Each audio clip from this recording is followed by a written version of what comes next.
朱大哥，让我带恁吵架来。我记得，你，咱爸爸记，嘿，讲叫朱大哥往那倒保庇者吼，无安尼对无？吼，安尼相讲诶，这对不对？辣椒膏。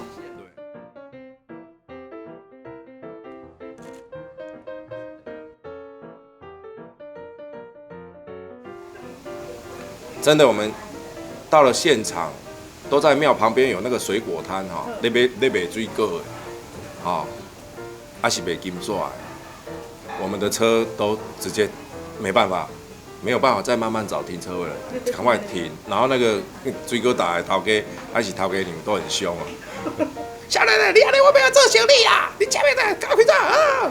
歹势啊，较台我啊，你卖水果，我无差你一团，我无差你一团，无法度。真的就是真的，那个时候就想说，如果就是要有心理准备嘛，就是车子被调走或者是被砸，你就是要有那个心理准备。老板娘没有认出你。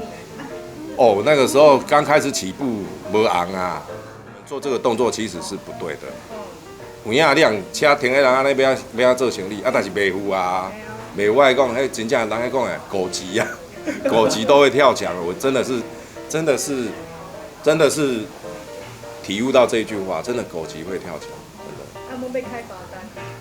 没有，后来坦白说，台湾还是真的很有人情味。他还帮你订车的。他念归念啦，但我们表演完我们会去买水果，甲旁听起来。对。啊，在家靠爸母啊，出外靠朋友啊，常常讲诶。如果那个老板娘不让你行个方便，你可能唱完掐不起啊，对不对？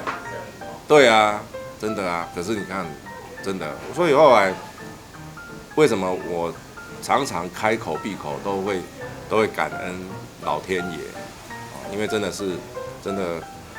一个人在外面跑江湖说实在话的，真的很多事情不是你能左右跟控制的。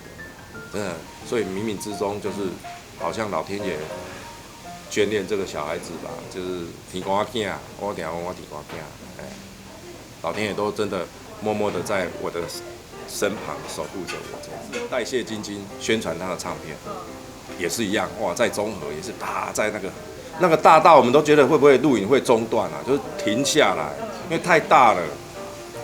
那个制作人跟那个总监都来。因为我们等很久，因为下雨，一直回去嘞。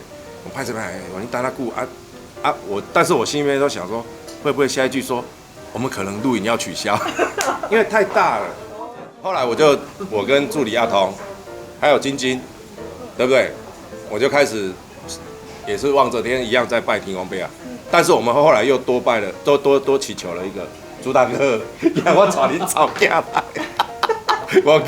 我记得你，咱爸爸记，嘿，讲叫朱大哥往那倒保庇者吼，无安尼对无？吼，安尼相讲诶，这对不对？辣椒膏，对，结果真的，在我们上去的时候，还一点毛也真正开始要唱歌，神奇的事情发生了，雨停了，真的很深深的感受到那一种信仰的。一个魔力吧，一个神力，